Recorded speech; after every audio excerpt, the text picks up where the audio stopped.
Well, hi there, YouTube. This is Bob Kramer. Welcome back to Kramer's Garage. This is part 4 of the 1976 Honda Goldwing Bicentennial Limited Edition motorcycle. So in the last episode I showed you what the problem with this engine was, that had low compression on the right-hand cylinders.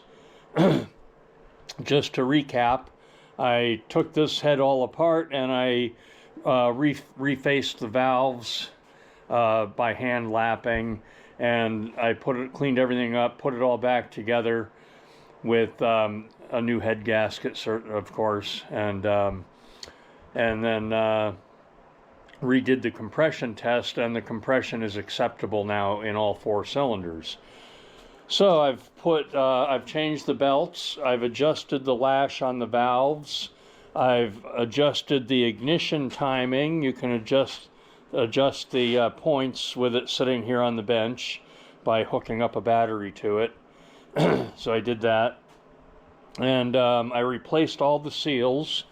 There's a seal down here on the shift lever shaft. There's a seal in here on the clutch operating shaft. There's a seal back here on the shaft that operates the Kickstarter. If you're not familiar with this engine, this has a auxiliary Kickstarter. You can pull that rubber plug out and you can stick this kickstart lever in like that, and then you can stand alongside the bike and kick that down and start the engine, and you can see the mechanism. See there, it's turning the engine over right now. See that? So that's how that works, and there's a ratchet inside there. I also took this rear cover off. I took this rear cover completely off and examined the clutch basket and the stator coils, and examined everything in there. There's a scavenger pump in there. I took that out and cleaned it and put it back together. And then I put this all back together, of course, with a new gasket. You can see the edge of the new gasket right there. So this is almost ready to go. So what do I have left to do on this engine before I can put it back in the frame?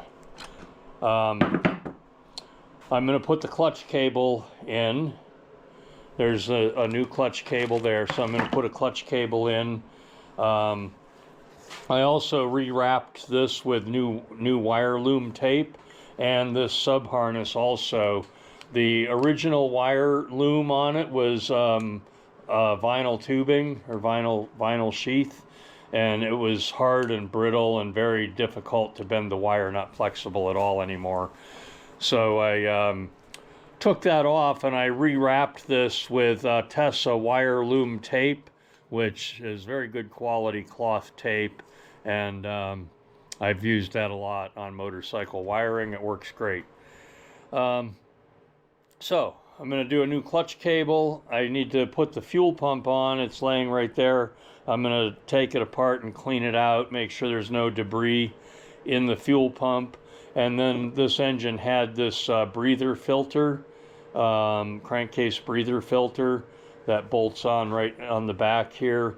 So I'm going to take this apart and clean it, and probably put a new filter element in it, which is just a foam filter.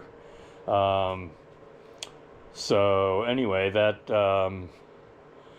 foam filter, yeah, this goes like that. So this takes crankcase breather fumes, and it allows the fumes to go up into the air filter and get sucked back into the engine. And the oil, if there's any oil in the fumes, the oil settles out here and drips out the bottom down there. On the newer Goldwings, like second generation, they added an oil canister down here to catch that oil so it doesn't drip out on the ground. But it hardly any oil comes out there. Maybe a few drops once in a while. But anyway, Oh, I also, there's a screen down here that prevents any debris from getting sucked into the oil pump, the main oil pump. I took that out and cleaned it. There was quite a bit of debris on the screen.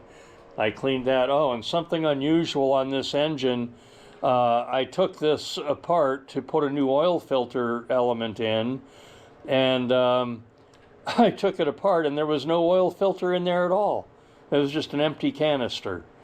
Luckily, whoever took the filter element out, when they put the canister back on there, they did put the washer and the spring in there. So that was in there, and I just had to put a new filter element in. So I did that, and I've filled it up with oil up to the halfway, a little beyond the halfway mark. So it's pretty much ready to run. So from here, once I get these little details on the engine done, I'm going to get this off the table and back on the floor, and then I'm going to prepare the frame and get the engine back in the frame, and then I can, once I get the engine back in the frame, then building the motorcycle should go fairly quickly. The rest of my parts, my wheels and everything, are all in really good condition, so it should come together pretty nicely.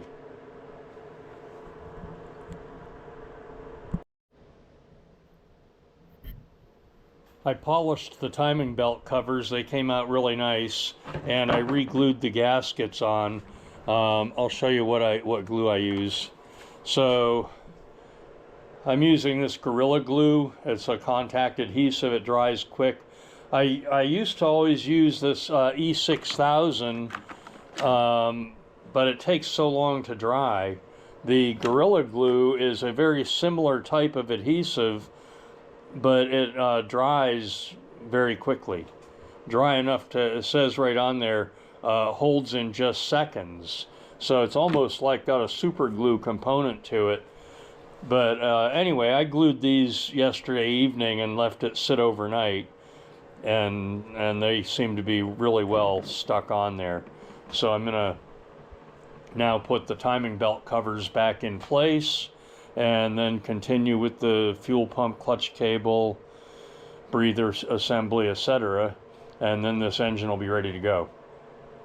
And then the next step, before I assemble this into the frame, I'm going to redo the carburetors and get the carburetors installed on the engine, because the way I assemble it, I set the frame down over it, and it's so much easier to put the carburetors on first than it is to try to slide them in after the engine is in the frame. If you've ever done that job, you know how difficult it can be to slide the carburetors in. There's not much room between the engine and the frame. But when you've got the bike all apart, dropping the frame down over it with carburetors in place is quite easy.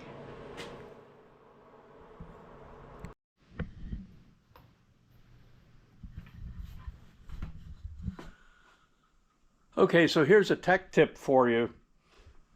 When you're going to put new cables in your bike, you need to oil them first. Okay, so here's the end of the cable up here on my shelf, and it's hanging here. So what I do is I take my oil can and I put several drops of oil in the cable up here at the top.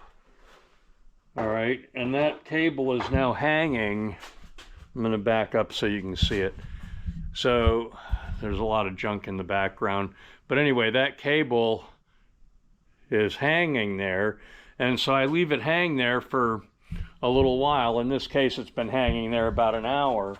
And then down here, you see this spot of oil on the floor? When I see oil dripping on the floor from the other end of the cable, then I know the oil has gone all the way through and lubricated the cable.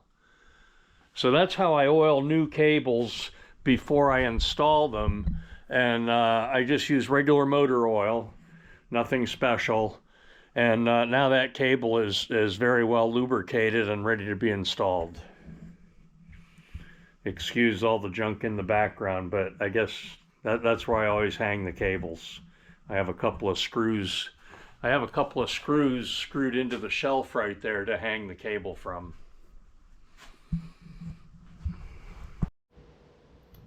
Okay, so the engine is ready to go back in the frame.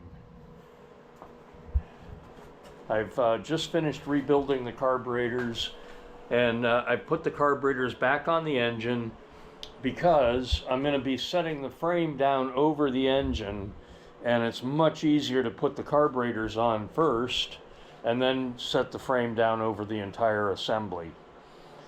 So that's what I'm going to do next. I'm going to go get the frame. I've got a little bit of prep work to do on the frame, chasing threads, cleaning up the paint where it doesn't belong and things like that. So I'm going to do that next. I put a sheet of vinyl on the floor, so I'll set the frame on that sheet of vinyl so it doesn't get scratched up while I'm preparing it for installation over the engine. Also, I'll be putting the center stand back on the frame before I put it over the engine, so that once I get the frame bolted to the engine, the whole thing can sit on the center stand with a jack stand under the front end, and then I can assemble the front fork and front wheel, and then the whole thing will be self-supporting.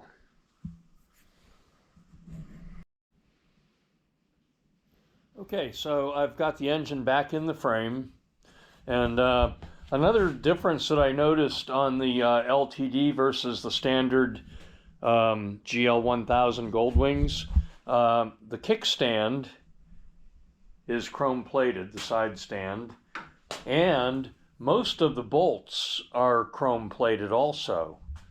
Let me see if I can show you an example.